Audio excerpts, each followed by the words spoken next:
E voltamos a falar da decisão da segunda turma do Supremo Tribunal Federal de conceder liberdade ao ex-governador do Rio de Janeiro, Sérgio Cabral, com um placar de 3 votos a 2 no plenário virtual, né? Esse pedido dependia apenas do voto do ministro Gilmar Mendes. A gente já consegue colocar, Fernanda, espelhar a decisão aí para a gente explicar, né, esmiuçar essa decisão do ministro Gilmar Mendes? Já é possível ou a gente segue na análise aqui? Aí, tem dois trechos importantes aqui para a gente entender. Primeiro, o trecho, a gente vai entender qual que foi o pedido, o que o advogado do Sérgio Cabral alegou ao Supremo. E aí, nesse trecho ali, no terceiro parágrafo, diz a argumentação do advogado do Sérgio Cabral. Primeiro, ele não mais exerce influência no governo do estado do Rio, atualmente ocupado por político de outra agremiação partidária. Segundo, a prisão não mais se justifica para a conveniência da instrução criminal, porque o processo já foi sentenciado, encontrando-se atualmente em fase recursal no Supremo Tribunal Federal. E terceiro, a liberdade do Sérgio Cabral, segundo o advogado, não oferece risco para a sociedade na medida em que seu patrimônio encontra-se bloqueado por medidas cautelares. E aí tem uma parte, a gente pode descer nessa decisão, que também é muito importante, que é como que o Gilmar Mendes analisou esses três argumentos básicos ali do advogado do Sérgio Cabral. E aí ele diz o que o Sérgio Cabral, o Gilmar Mendes, ele inclusive grifa os trechos da decisão. Ele diz: saliento que não se está, isso é o Gilmar Mendes, não se está a avaliar o mérito das denúncias oferecidas contra o paciente, nem se realiza juízo de valor sobre a gravidade dos fatos supostamente praticados pelo acusado. Daí o Gilmar Mendes segue: naturalmente, as imputações feitas em seu desfavor devem ser debatidas no âmbito das ações penais ajuizadas pelo Ministério Público Federal. Aí sim, segundo o Gilmar Mendes, a gente vai ter o ambiente adequado para a incursão fática da demanda. E aí, ali embaixo, ele volta a grifar. Gilmar Mendes diz: não se trata assim de absolver o ex-governador do Rio de Janeiro pelos crimes imputados, nem de negar que os fatos narrados pelo órgão acusador são graves e demandam uma apuração rigorosa pelo Poder Judiciário. Se trata apenas de afirmar que em um Estado democrático de direito, nenhum cidadão brasileiro, por mais graves que sejam as acusações que pesam em seu desfavor, pode permanecer indefinidamente submetido a medidas processuais penais extremas, como a prisão cautelar. Professora, caiu, vamos dizer assim, o último troféu, talvez, que a Lava Jato tinha? Caiu o último troféu. Acho que essa daí, não que não tivesse já uma expectativa que pudesse ter essa posição frente a toda a lógica que a gente tem visto dos processos judiciais da Lava Jato, né? E a tese utilizada pelos advogados é muito semelhante à tese que foi também de absolvição do Lula. Então, por isso, havia aí essa perspectiva de que pudesse ser lido da mesma forma que foi lida quando foi da liberdade do Lula. Tem um ponto que a gente tem que levar em consideração, que esse desmantelamento do processo da Lava Jato pode sinalizar de que, e aí, com essa semana, com a mudança na lei das estatais, a gente volte a ter um cenário de questões ligadas à corrupção. Então amplia de novo a percepção negativa dessa nova fase. Então, acho que não é só o troféu, mas também o conjunto da situação que a gente está vendo aí nos últimos tempos. Exatamente. Hoje até o Estadão, o André Borges, né, meu amigo, amicíssimo, traz uma reportagem, né, de que a eventual revogação ou queda da lei das estatais abriria espaço para mais de 500 cargos de nomeações políticas. Raquel, você queria... Mas a professora está colocando um contexto, né? Desde que o Lula foi reeleito, a gente teve 3 episódios que trouxeram muito à tona essa questão. Primeiro, a carona que ele pegou no jatinho de um empresário, no qual ele disse que não tinha nenhum problema, ele não via nenhum conflito ético. Depois, a votação da mudança na lei das estatais, que acabou, por pressão da opinião pública, dando um passo atrás, o Senado desistiu de fazer isso para esse ano legislativo, mas trouxe essa impressão, né, de que os políticos estão tentando retomar de volta as estatais. E agora a soltura do ex-governador Sérgio Cabral. Parecem 3 temas separados, mas são 3 fatos políticos que, em conjunto, trazem de volta essa preocupação com a corrupção, que não desapareceu na campanha, Caio. Ela foi muito mais forte do que a gente imaginava. Sim. Você teve um antipetismo muito marcante na campanha e muitos candidatos bolsonaristas tiveram um bom desempenho por conta disso. Eu queria chamar a atenção para um ponto aqui no voto do ministro Gilmar, em que ele acompanha, se não me engano, Lewandowski e André Mendonça, e votam pela prisão Nunes Marques e Edson Fachin, que ele pondera assim, que uma pessoa não pode ficar presa indefinidamente, o que está correto. Mas aí a gente se questiona o sistema judicial brasileiro, porque ele coloca aqui, né? Aí sim teremos um ambiente adequado para a incursão fática da demanda, sem qualquer assodamento ou antecipação de culpa. Esse caso é de 2016, nós estamos em 2022. Assim, como é que a gente pode estar discutindo ainda antecipação de culpa no Brasil depois de tanto tempo? Que sim, ele está preso preventivamente, não deveria, ele já deveria estar preso em definitivo, cumprindo pena. Uribe, sabe, a Raquel falou dessa divisão ali dos ministros, né? E só para lembrar quem nos assiste, votaram pela soltura do Sérgio Cabral, Ricardo Lewandowski, Gilmar Mendes e André Mendonça. E votaram pela manutenção da prisão Edson Fachin e Nunes Marques. A gente se acostumou nos últimos 4 anos a ver aquela divisão tradicional do Supremo Tribunal Federal entre garantistas e lavajatistas, ou garantistas e punitivistas. Mas o governo Bolsonaro, e a Thaís Arbex fala bastante isso, ela cobre bastante o Supremo Tribunal Federal, que unificou, né? O Bolsonaro conseguiu unificar e isso tudo ficou de lado.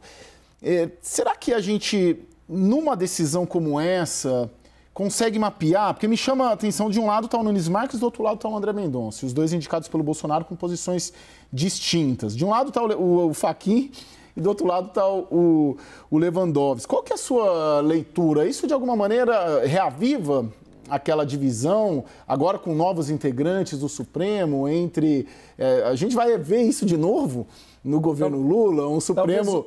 A divisão tradicional do Supremo Tribunal Federal? Talvez um novo nome para lavajatistas, porque a Lava Jato não existe mais por causa de Jair Bolsonaro.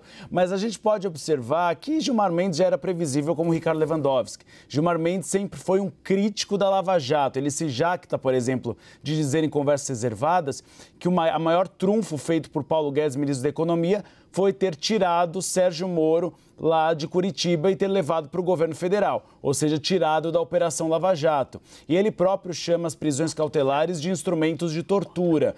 Então já era previsível que ele tomasse esse tipo de voto.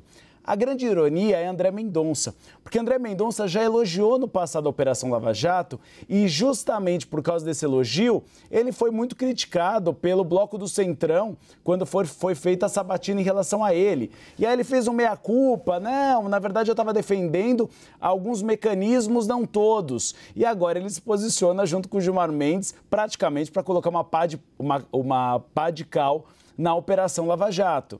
Então a gente observa que, e é muito irônico, e a Raquel Landim disse, que ele foi eleito pela Operação Lava Jato. Jair Bolsonaro foi um dos grandes motivos da eleição dele. E foi ele que acabou acabando com a operação. Será que isso dá para a gente, professora, uma perspectiva de que a gente tem falado isso bastante aqui também com o William Vac, dono dessa cadeira, sobre como os traumas do PT e do Lula em relação à Operação Lava Jato, e talvez até do establishment político, que sinaliza aí que está voltando, vão carregar para o novo governo. A revogação, a eventual queda da lei das estatais seria um dado. Coincide com isso daqui, não são fatos diretamente ligados. E o novo governo tem se falado, por exemplo, também em revisão de acordos de leniência, né, das regras do acordo de leniência. Então tem várias questões voltando e que foram pouco debatidas, muito embora eu super concordo contigo, né? No subconsciente de muitos dos eleitores antipetistas, ou no consciente direto, estava esse voto. O voto no Bolsonaro teve muito e tem muito disso. Isso pode voltar a uma revisão do sistema penal? De que maneira esse trauma do próprio presidente eleito, 580 dias preso, pode influenciar no seu governo e também em questões de justiça, em questões de política? Como que isso pode afetar? Eu acho que pode até ter uma tentativa de alteração, mas eu acho que tem aí alguns elementos que a gente tem que considerar. Um deles é a nossa entrada na OCDE, que nos leva a uma posição de ter um combate à corrupção de forma muito transparente, muito forte. Acho que isso faz com que, mesmo que tenha o trauma e que tenha uma tentativa de revisão de algumas das regras, a gente vai ter esse ponto internacional nos olhando. O outro é que as próprias empresas alteraram muito as suas políticas de compliance. Então, a gente também não tem o mesmo cenário. E a sociedade está mais preocupada e ela está mais vigilante com relação a isso. Então, acho que são 3 elementos que fazem com que, mesmo que tenha alguma perspectiva de revisão, a gente tenha muita dificuldade de fazer. Raquel Landim vai trazer... Eu queria trazer um ponto, Caio, porque muitas vezes a gente diz o STF, e sim, é uma decisão colegiada, é uma decisão do STF, o STF solta Sérgio Cabral. Mas o STF são 11 ilhas, nesse caso da segunda turma são 5, e o placar foi apertado, 3-2. Então, eu queria trazer um ponto do voto do ministro Edson Fachin, que você vê como ele pensa completamente diferente do ministro Gilmar Mendes e prevaleceu a posição do ministro Gilmar Mendes, mas o ministro Edson Fachin, ele diz o seguinte, ele foi o ministro relator, né? Ele diz que a custódia cautelar, manter o Sérgio Cabral preso, era indispensável diante da gravidade das condutas imputadas a ele, do risco que ele, Fachin, via dele reiterar nos crimes. E ele fala como assegurar a aplicação da lei penal, não fazendo qualquer sentido no estágio atual da ação penal, quando você está perto já do trânsito em julgado da sentença condenatória e permanecendo, na visão dele, os fundamentos para a prisão preventiva, ou seja, o risco dele voltar a delinquir, a gravidade dos crimes, colocá-lo em liberdade. Então, assim, o Supremo são várias ilhas, tem posições muito conflitantes lá dentro, e esse caso é um exemplo clássico disso. É interessante a gente pontuar o caso, né? Porque são vários casos do Sérgio Cabral. Neste caso específico, eu estou vendo na decisão aqui, a acusação do Ministério Público Federal foram a suposta prática de atos de lavagem de dinheiro e corrupção passiva relacionados à condição de quando ele era governador, e segundo a denúncia, o acusado teria solicitado propina do consórcio constituído pela Andrade Gutierrez, Odebrecht e Queiroz Galvão, voltado à execução de serviços de terraplanagem do Complexo Petroquímico do Rio de Janeiro, obra vinculada à diretoria de abastecimento da Petrobras, né? Então, esse é o caso, né? Porque essas acusações costumam ser múltiplas, né? E o Sérgio Cabral, de fato, era vamos dizer, um dos troféus ali, né? E mantido, de fato, até hoje. Uribe, sua avaliação, é a mesma pergunta que eu fiz para a professora Denilde, e eu tenho essa avaliação, que isso foi muito pouco debatido na campanha, o impacto da Lava Jato no presidente, no PT e seus aliados, e como que isso pode ser projetado para o que vem por aí. Qual que é a sua avaliação? Vai ter um impacto? O fato da gente ter um presidente que foi preso e diz, né, que essa prisão é injusta, e tiveram as decisões favoráveis a ele, todas, aliás, todas, né, favoráveis a ele, de revisões de condenações. O que dá para... Qual é o impacto disso nos próximos 4 anos neste governo? A Lava Jato deixou um legado, é inegável. Deixou um legado, como disse a professora, no compliance das empresas, para que elas não cometam os mesmos erros. Deixou um legado na classe política, uma preocupação de que sim, os políticos podem ser presos, o que não se imaginava antes. Mas o que deixa agora é muito rancor de Luiz Inácio Lula da Silva. Ele nunca conseguiu se explicar em relação às denúncias de corrupção. Sempre dizia de mecanismos de investigação do poder público que poderiam chegar a uma transparência e a um combate à corrupção, mas não conseguiu ir além. O que a gente vê é a classe política, e a Lava Jato conseguiu isso, infelizmente, porque não era o objetivo da Lava Jato, mas unir a classe política contra esses tipos de apuração. O que eu avalio a campanha eleitoral foi forte a questão do antipetismo, mas é um caso que ficou lateral justamente porque nós tínhamos um problema mais premente para a sociedade, que era a fome, a inflação e os problemas econômicos. Se fosse um outro cenário de discussão do país, sem a pandemia do coronavírus, sem o problema da fome, talvez fosse o tema mais discutido. Isso poderia, inclusive, ter dado um pouco mais de gás para Jair Bolsonaro. Bom, pessoal, a gente vai fazer um rápido intervalo e, na volta, continuamos a falar dessa decisão do Supremo de soltar Sérgio Cabral. Até já.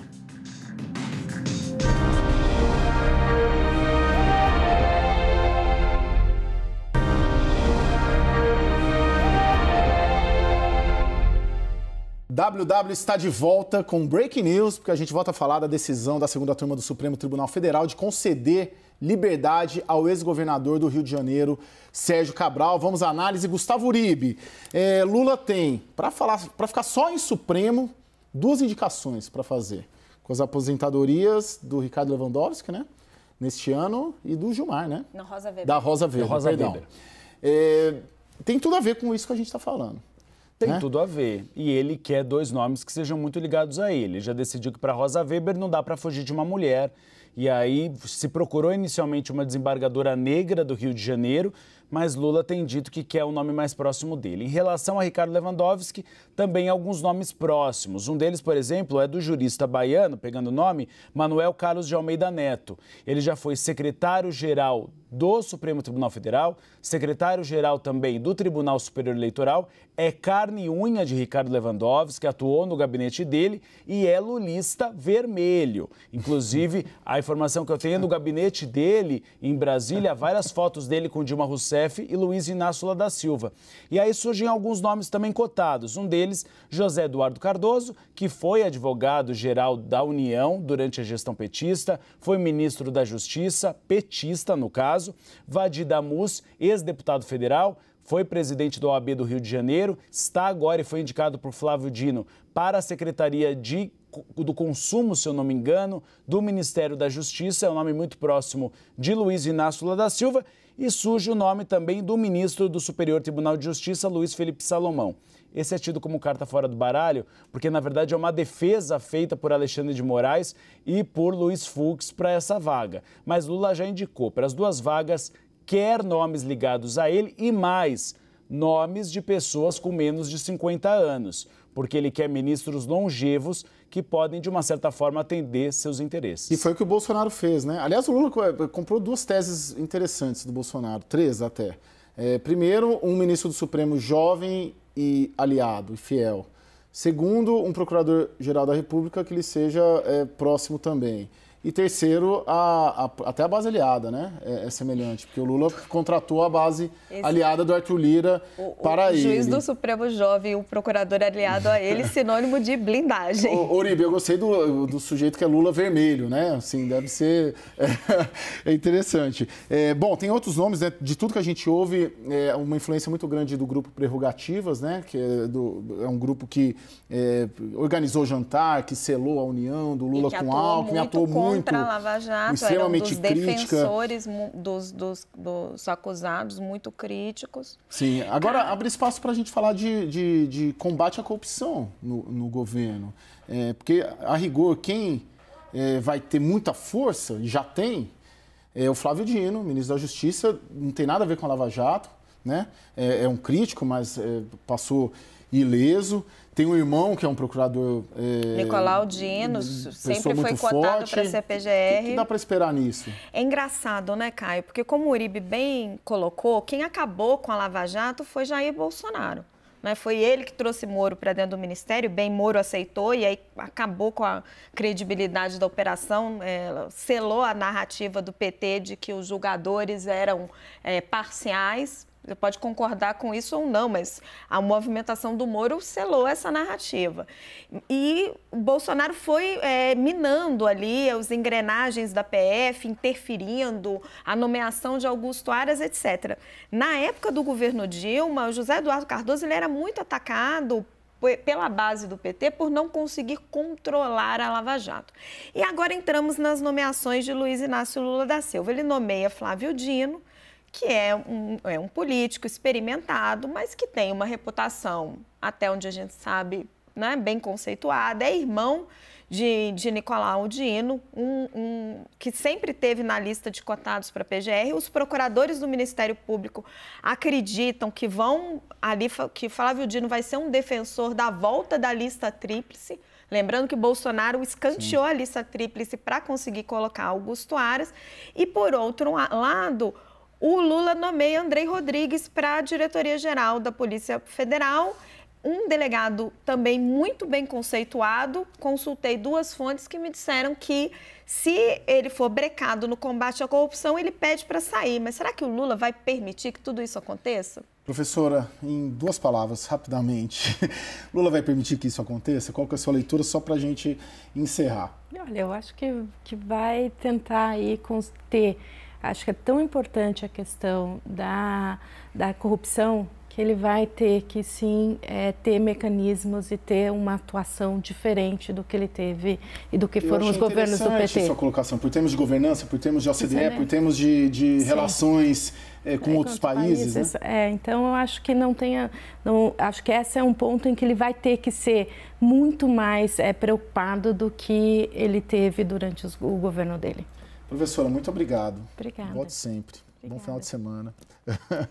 Uribe, meu amigo, bom final de semana. Raquel Landim também.